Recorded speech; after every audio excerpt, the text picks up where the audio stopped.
Thank you, Mr. President. Mr. President, great to see you. Thanks, too, for all the, I know you had a good conversation with the President on multiple topics, but thanks for all the good work you've done in supporting our efforts. The gathering that we had in Warsaw now several months back was important, I think a game changer, and you all did fantastic work and truly helped Jared in his effort and the work we're doing in the Middle East. It was a very, very valuable moment. And then I know we're doing good work on visas as well. And I think that's important stuff, too. So thank you. Your foreign minister and I have become great friends and good partners, and I appreciate that. Good. Thank you, Mike. Wilbur, do you have anything to say? No, I think trade is starting to get going very, very well with Poland. There's a lot of growth in the bilateral trade. We have a little disagreement over whether we have a trade deficit or a surplus. Our numbers say we have a deficit. They would say they have a deficit. I think a deficit. But in any event, it's growing, Right. and so it's the right direction. Thank you very much. Mr. Secretary. Oh, Poland is the model for defense cooperation, and my counterpart, the defense minister, and I have had a very productive week. As you know, Poland spends 2% of their GDP on defense, and they buy American. They spend over 20% of their defense spending on procurement. It's true. They buy American. Sure. We appreciate it. We're looking at F-35s, and we have more work that we're doing in terms of troops in Poland, and it's been a very, very productive week. Good. Thank you. And I see our ambassador. She's doing a good job, I'll bet. I've known Georgette for a long time. Georgette, how's it going?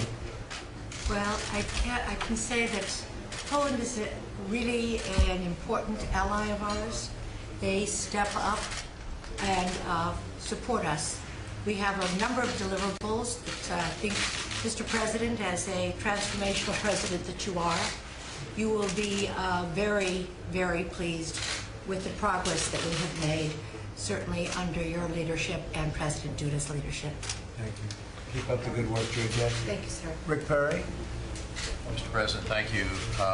And President Duda, it's good to be with you again. We had the opportunity to spend some time last week in Brussels, and Gordon Sondland and Ambassador Mosbacher and Gidwitz. We had a great group of individuals working towards today when we signed a couple of memorandums of understanding, one on the civil nuclear side, and from a obviously, Peter Naminsky, my counterpart on the energy side, we signed a big extension of a LNG contract. There's massive potential ahead for American LNG, both on the construction side of facilities in Poland, and obviously selling the product as well. But back on the civil nuclear side, I've never been as excited about the potential there, and it will give Poland the flexibility to have an all-of-the-above energy strategy. And I think President Duda, that's his goal for Poland. You can't have national security until you have energy security, and Poland is headed towards that energy security platform, Mr. President, and it's thanks to your policies and your clear message to all of us on the administration team is to get out there and get these deals done, and nothing's more powerful than what's happening in the American energy front right now, and so LNG is a big part of that, but we don't get confused that civil nuclear, and I might add the coal that and the clean coal technologies that are being partnered with in Poland. So it's a great story, great partnership, and we thank you, Mr. President, for your continual partnership. Thank you. Yes, Mr. President, contemporary, we have no border with the United States, but who knows what will be in the future. You never know. Hey guys. We'll talk about that later. Hey guys.